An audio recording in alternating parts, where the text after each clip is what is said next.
Application of derivatives and mean value theorems, इसी topic पर based ये दो बहुत ही अच्छे प्रॉब्लम है। दोनों प्रॉब्लम को आप सॉल्व करिए। पहला प्रॉब्लम है, let P M X equal to this expression, find number of roots of P M X equal to 0 when M equal to 50 and when M equal to 51। और दूसरे question में आपसे true and false पूछा गया है कि क्या ये इनइक्वालिटी करेक्ट है या इनकरेक्ट है। पहला प्रॉब्लम सॉल्व करते हैं। यहाँ पे जो क्वेश्चन में आपको m इजकल टू 50 या m इजकल टू 51 दे रखा है, बेसिकली इस 50 के बदले कोई भी इवन नंबर और इस 51 के बदले कोई भी ऑड नंबर हो तो आंसर सेम होगा। ये सिर्फ आपको कंफ्यूज करने के लिए दे रखा है। तो पहले हम लोग इस एक्सप्रेशन को एक इवन नंबर m के लिए देखते हैं कि वो कैसे बिहेव करता है।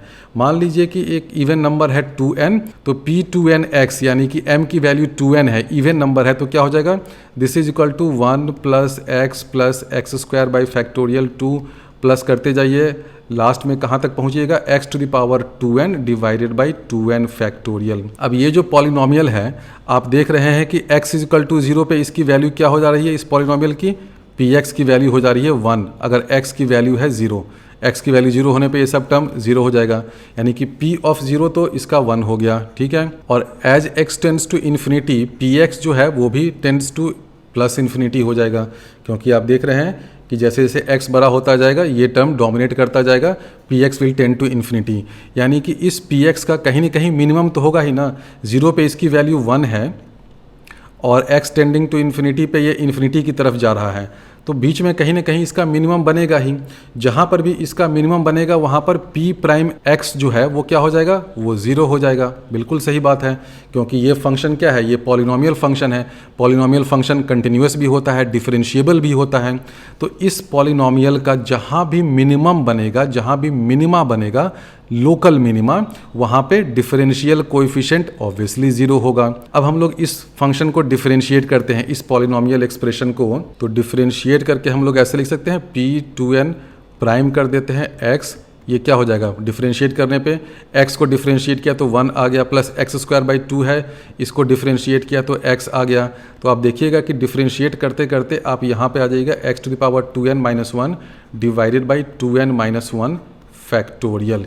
यानी कि आप देख रहे हैं कि जब हम लोग इसको डिफरेंशिएट कर रहे हैं तो ये मेन पॉलिनोमियल से मिलता जुलता ही है, बस हो क्या रहा है कि जो लास्ट वाला टर्म है ना, ये वाला टर्म नहीं है। पॉलिनोमियल ये है और उसका डिफरेंशियल कोएफिशिएंट ये है, दोनों में अंतर क्या है, अंतर बस ये है कि ये लास्ट वाला टर्म उसके डिफरेंशियल कोएफिशिएंट में नहीं है। तो इस पॉलिनोमियल को हम लोग ऐसे भी लिख सकते हैं, p2nx this is equal to p2n prime x plus x to the power 2n divided by 2n factorial. बिल्कुल सही, देखो ऐसे हम लोग लिख सकते हैं ना, क्योंकि पॉलिनोमियल क्या है, 1 plus x plus this last वाला टर्म यहाँ पर है, और इसका डिफरेंशियल कोएफिशिएंट क्या है, इधर वाले सारे टर्म्स हैं, बस लास्ट टर्म नहीं है। तो पॉलिनोमियल को हम लोग ऐसे लिख दें, this is equal to p2nx उसका derivative plus x to the power 2n by 2n factorial, ये हो गया। अब जब मिनिमा की बात होगी तो मिनिमा पे क्या होता है, p2n प्राइम x 0 हो जाएगा। तो मान लो कि अल्फ़ा वैसा पॉइंट है जहाँ पे मिनिमा हो रहा है, और ऐसे बहुत सारे पॉइंट्स हो सकते हैं, तो उस पॉइंट पे ये वाला टर्म 0 हो जाएगा, बचेगा क्या, ये वाला टर्म। अब आप देख रहे हो कि x to the power 2n by 2n factorial, ये तो कुछ पॉजिटिव नंबर ही है ना, यानी कि इस फंक्शन की जो मिनिमम वैल्यू है वो कुछ पॉजिटिव वैल्यू होगा। क्यों पॉजिटिव होगा, क्योंकि जहाँ पर भी मिनिमा होगा वहाँ पर क्या हो जाएगा, p प्राइम x पॉलिनोमियल का डेरिवेटिव 0 होगा, होना ही है। जहाँ पर भी मिनिमम हो जाए, लोकल मिनिमा, वहाँ पर डेरिवेटिव 0 हो जाएगा। तो उस जगह पर फंक्शन की वैल्यू कुछ भी हो लेकिन एक पॉजिटिव नंबर ही होगा, क्योंकि ये टर्म 0 हो गया, ये टर्म देखो पॉजिटिव है। यानी कि इस फंक्शन का, इस पॉलिनोमियल फंक्शन का जो भी मिनिमा होगा, मिनिमा की वैल्यू एक पॉजिटिव नंबर होगा, ग्रेटर देन 0 होगा। अब इस फंक्शन का आप देख रहे हैं कि जो मिनिमा है वो पॉजिटिव नंबर है, x tending to minus infinity पे क्या होगा, ये पॉलिनोमियल पॉजिटिव है, क्योंकि ये वाला टर्म डोमिनेट करेगा ना। देखो x to the power 2n है, इवन पावर्स हैं, तो अगर x tending to minus infinity भी आप जाइएगा तो वहाँ पर भी ये टर्म डोमिनेट करेगा, ये पॉलिनोमियल पूरा पॉजिटिव हो जाएगा। तो हम लोग लिख सकते हैं कि as x tends to minus infinity this polynomial px this tends to infinity. अब जरा हम लोग इस पॉलिनोमियल का चाल चलन देखते हैं। हमने बता दिया कि as x tends to minus infinity ये पॉलिनोमियल जो है जब 2n है इवन पावर पे है तो px टेंड्स टू इन्फिनिटी, जब x tends to plus infinity है तब भी ये पॉलिनोमियल जो है वो इन्फिनिटी पे जा रहा है। और p ऑफ 0 क्या है 1 है, यानी कि पॉलिनोमियल ऊपर में यहाँ पे पॉजिटिव पे रहेगा, ऊपर नीचे कुछ कुछ करता रहेगा, यहाँ पे आएगा फिर ये ऊपर नीचे करता रहेगा, ऐसे से कुछ करेगा। और इसके मिनिमम की वैल्यू भी पॉजिटिव है। हमने अभी दिखा दिया ना कि minima of this p2nx this is greater than 0, यानी कि इसका जो मिनिमा होगा ना कहीं पे भी होगा, मान लो ऐसे नीचे आ गया इधर आ गया लेकिन पॉजिटिव होगा। और x tending to minus infinity पे भी ये प्लस इन्फिनिटी की तरफ जा रहा है, और x tending to plus infinity पे भी ये इन्फिनिटी की तरफ जा रहा है, यानी कि इस पॉलिनोमियल का तो कोई रूट नहीं होगा, समझो। यानी कि p2nx इस पॉलिनोमियल का नंबर ऑफ रियल रूट्स 0 हो जाएगा। कोई रूट मैं बोल रहा हूँ मतलब number of real roots, complex roots तो हो ही सकता है ना, ऑब्वियसली होना ही है। अगर रियल रूट्स 0 हो रहे हैं तो कॉम्प्लेक्स रूट्स 2n डिग्री का पॉलिनोमियल है तो 2n कॉम्प्लेक्स रूट्स होंगे। तो इस पॉलिनोमियल का जब इसका डिग्री इवन है 2n है तो नंबर ऑफ रियल रूट्स 0 होगा। कब नंबर ऑफ रियल रूट्स 0 होगा? When m is equal to 50, even number हो, 50 के बदले कोई दूसरा इवन नंबर हो तब भी इसका नंबर ऑफ रियल रूट्स 0 हो जाएगा। हमने यहाँ पे नंबर ऑफ रूट्स लिख दिया है, यहाँ पे नंबर ऑफ रियल रूट्स होना चाहिए। तो when m is equal to 50 number of real roots 0 हो गया। और वो इसलिए हुआ क्योंकि देखो as x tends to plus infinity तब भी ये वाला टर्म डोमिनेट कर रहा है, as x tends to minus infinity तब भी ये वाला टर्म डोमिनेट कर रहा है, और ये क्या है प्लस समथिंग है ना, तो इसके कारण as x tends to minus infinity polynomial plus infinity पे जा रहा है, और as x tends to infinity polynomial plus infinity पे जा रहा है। मिनिमम जो इस पॉलिनोमियल की वैल्यू है वो ग्रेटर देन 0 है, मिनिमा जो है वो 0 से बड़ा है, तो नंबर ऑफ रियल रूट्स 0 हो जाएगा। अब हम लोग पता करते हैं कि जब m इज इक्वल टू 51 हो जाए तब क्या होगा, यानी कि उस केस में p ऑफ 2n प्लस 1 लेना है। तो क्या हो जाएगा, यहाँ पे 2n प्लस 1 आ जाएगा, यहाँ पे भी 2n प्लस 1 फैक्टोरियल कर दीजिए, बाकी सब कुछ तो वही रहेगा। अब उस केस में देखिए जब हम लोग p प्राइम x फाइंड करेंगे 2n प्लस 1 x तो क्या हो जाएगा, सब कुछ आप करिए तो 1 plus x square by 2 factorial ये सब रहेगा ही, करते करते करते x to the power 2n divided by 2n factorial आ जाएगा। क्या ये कभी 0 हो सकता है? नहीं, 0 नहीं हो सकता है। क्यों? क्योंकि हमने अभी पहले पार्ट में दिखा दिया ना कि जब इस इक्वेशन का डिग्री इवन हो जाए तो इसका नंबर ऑफ रियल रूट 0 हो जाता है, यानी कि ये तो कभी 0 हो ही नहीं सकता है, ये तो हमेशा ग्रेटर देन 0 होगा। क्यों? क्योंकि पहले ही पार्ट में हमने दिखा दिया था कि m अगर इवन हो जाए तो ये इक्वेशन का नंबर ऑफ रियल रूट्स 0 है और वो हमेशा x एक्सिस के ऊपर रहता है। ये डायग्राम बनाया था ना, दिखा दिया था, इवन पावर के लिए ये पॉलिनोमियल x एक्सिस के ऊपर रहता है, यानी कि हमेशा ग्रेटर देन 0 रहता है। तो ये चीज़ ग्रेटर देन 0 हो गया, ग्रेटर देन 0 हो गया, इसका मतलब क्या है कि ये जो पॉलिनोमियल है ये स्ट्रिक्टली इंक्रीजिंग है, हमेशा इंक्रीज करेगा। स्ट्रिक्टली इंक्रीजिंग है यानी कि इसका ग्राफ कुछ ऐसा बनेगा, लेकिन इसका एक रूट तो होना ही है ना, क्योंकि ये क्या है m इक्वल टू 51 है, ऑड पावर है, तो कोई भी इक्वेशन अगर ऑड डिग्री का हो तो मिनिमम एक रियल रूट तो होता ही है, और ये स्ट्रिक्टली इंक्रीजिंग है इसलिए इसका एक ही रियल रूट होगा, एक से ज़्यादा हो नहीं सकता है, क्योंकि एक से ज़्यादा रूट होगा तो इस ग्राफ को फिर नीचे आना पड़ेगा। तो इसलिए when m equal to 51 number of roots क्या हो जाएगा 1, तो ऐसा कुछ ग्राफ बनेगा, एक ही रूट होगा, एक से ज़्यादा रूट हो नहीं सकता है। p prime x this is greater than 0, यानी कि फंक्शन स्ट्रिक्टली इंक्रीजिंग है तो उसका एक ही रियल रूट होगा। एक रियल रूट इसलिए होगा क्योंकि ये पॉलिनोमियल ऑड डिग्री का है, ऑड डिग्री का इक्वेशन हो तो कम से कम एक रियल रूट तो होना ही पड़ता है। और यहाँ से आप ये भी देख लीजिएगा कि as x tends to minus infinity ये polynomial tends to minus infinity, as x tends to plus infinity polynomial tends to plus infinity. ये क्यों हुआ? क्योंकि जब x tends to minus infinity हो जाएगा तो यहाँ पे देखो ऑड पावर है ना, तो negative number to odd power ये टर्म डोमिनेट करेगा और ये नेगेटिव हो जाएगा।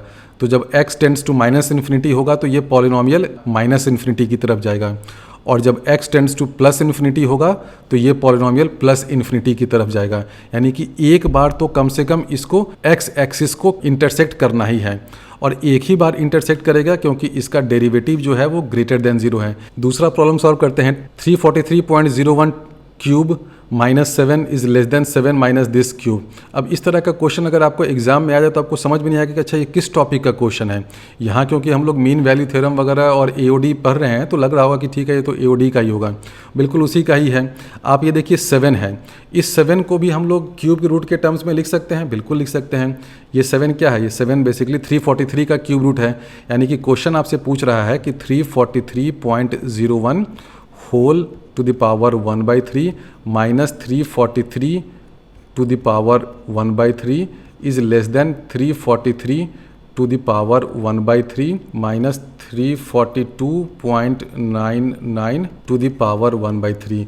यानी कि ये जो इनइक्वालिटी है इसमें एक नंबर का टू द पावर 1/3 है। तो क्यों ना हम लोग एक फंक्शन ले लें f(x) is equal to x to the power 1/3, बिल्कुल ले सकते हैं। और आप देख रहे हैं कि इस फंक्शन की वैल्यू 2-3 पॉइंट्स पे, यहाँ पे 343 पे और 342.99 उसमें कुछ रिलेशन पूछा है। तो अगर हम लोग LMVT Lagrange's mean value theorem लगाएं इस function x to the power 1/3 पे, किस किस इंटरवल में आपको चाहिए फंक्शन की वैल्यू, एक तो 343 पे, एक चाहिए 342.99 पे, इससे कुछ कम, और एक चाहिए 343.01 पे। तो हम लोग लैग्रेंजेस मीन वैल्यू थ्योरम में जानते हैं क्या होता है, f prime c this is equal to f of b minus f of a by b minus a, ये होता है।